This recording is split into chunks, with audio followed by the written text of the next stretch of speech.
Hey guys, what's up? My name is Anthony, and welcome to another edition of Being a Sports Talk. So today, I want to talk a little bit more about the Giants, because I haven't really uploaded in the past couple of days, and I know I get in those kind of like little, I don't know what you call them, like moods where it's just like, yeah, I don't feel like uploading, there's not really a lot to talk about, but then things like build up, I get excited again. So we're going to talk about Giants today, and I want to talk about what the Giants should do at number 4, and I said this a couple months ago. I'm in the class of just pick somebody that's good. I'd rather pick. The rumor is, Giants are going to pick Derek Brown potentially. It's rumor season, obviously. We're throwing out smoke screens. At this point, I wouldn't be surprised if Dave Gettleman picks a running back at number 4. That's how weird his picks have been. But I'm in the class to just pick somebody good.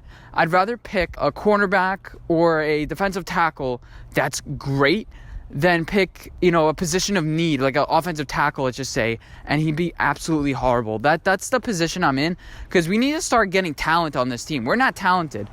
We're at the bottom of the barrel. We're at the base of the foundation. The teams like the Chiefs, they can pick for need. They can get McCole Hardman because they think Tyreek Hill is, not going to be playing, or, Eric Berry is retiring, so you get another quarterback, Juan Thornhill, that ends up working out.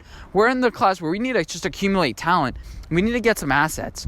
And Derek Brown, I'd be fine with that. We can run a 6-1. And the more great players we have, the better. We can be feared on the defensive line, and that's what I'm excited about. We're the Giants. We haven't been feared in so long.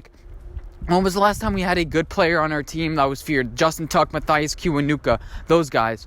Every single time a team plays us, yeah, we can beat this team. Every single team looks at us on their schedule, and it's just like, oh, yeah, that's a win. We haven't been looked at a loss on a schedule for a really long time, and now you have a chance to start winning games. Now, Joe Judge, he's made comments over the past couple of days saying he's not going to commit to Daniel Jones, Saquon Barkley, and he's just doing his due diligence. He's saying, this is a base foundation. I like that.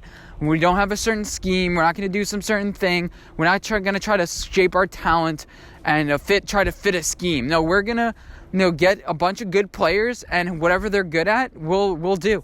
And we're going to put them in a position to succeed. Take a look at our old coaching staff. Nobody on our old coaching staff now has a job. And there's a reason because of that, because they sucked. Hopefully we have Mark Colombo, who is a good offensive line coach with Dallas. If we had Zach Martin, Lyle Collins, Tyron Smith, the offensive lineman from Dallas, they wouldn't be nearly as good as they are right now with Dallas, because they have good coaching and they put their players in a position to succeed. Eric Flowers, he sucks. Then he joins the Redskins and he's halfway decent. Eli Apple, he sucks. And he's not horrible with the Saints. He's actually pretty good. Teams are thinking about paying him to $12 to $13 million a year. If he still played with the Giants, he wouldn't be on a roster. And that's because we bring talented guys, but we don't know how to put them in positions to succeed. And that's happened year after year. And I trust our new coaching staff. I've seen mixed reviews about our coaching staff, but coaches shouldn't even want to coach for us. They shouldn't want to, because we haven't won. It's as simple as that. If Joe Judge ends up winning, he's going to look like the next Bill Belichick. All the Giants fans will praise him. And if he ends up losing a couple of games here and there, and we end up going, 5-11 again, we'll be like, yeah, Ben McAdoo, get the hell out of here. But I think that he has the blessing of Dave Gettleman and the ownership. He's 38. Let's take it year by year. He's not an old coach that's just in his third stop. No, he's in his second stop. He's had reasons for people to believe in him. Nick Saban, Bill Belichick, he's passed all the tests. I believe that he can put our players in a position to succeed.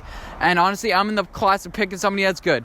Right now, I'd probably get Isaiah Simmons. You could say, he fits this role and this role and this role. No, he's a good and talented player. We'll see that at the combine. He's going to run a 4.3 40. He's going to jump this high, and that he has a lot of ball instincts, and that's great. And so that's why I want to draft a guy like Isaiah Simmons, because he's just a ball player. And we need just talent on this team. We need to retain Leonard Williams. Let's try not to get rid of him. I know he's the whole thing with, if you claim me as a defensive tackle, I'm going to sue, or, whatever he wants to do. But it's all about just getting guys in the soccer room who are able to succeed. 7 defensive tackles, bring them in. 7 great cornerbacks, bring them in. And we could trade those guys as assets and bring in some other guys. So just get the best talent available. And this whole thing about, I don't really agree with, you position yourself in free agency to draft best player available. So what guys are going to fall to you? That doesn't really make any sense. People think that's obvious. You position yourself in free agency to draft best player available. How do you know that a guy's going to drop to you at 4? You can kind of do the math, there's more cornerbacks. We think, no.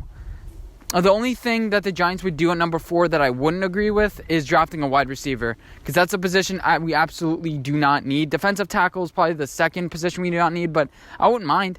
Trade back to 12 or 19, select best player available. I'm fine with that. As long as we get some decent talent on this team. As far as offensive tackles, I'm talking about a lot this video. I feel like I should separate it, but I think that what's his name? Tristan Wirfs is going to be like the next Eric Flowers. He's more of a guard. He's fast. He's going to pull all these stats. But I think he fits more as a tackle. And I think if we put him in, Joe Judge is going to scout him at a guard. And what do we need a guard for? Kevin Zeitler and Will Hernandez are just fine. So, yeah, I think Tristan Wirfs would be a mistake. Andrew Thomas, when I was looking at him on film a couple weeks ago, he was slow. The Combine kind of proved that with his slow 40 time. He doesn't really get off the snap that fast. He's a big physical guy. Mekhi Becton, I'm just worried about his weight. I think he's too big. And who else? Jedrick Wills. He is a right tackle. He's kind of the best of both worlds. He's a right tackle because we kind of need that position. And then he protected to his blind side, so it's kind of the best of both worlds. But he also comes with his downside. He's not the most physical guy, so we'll see.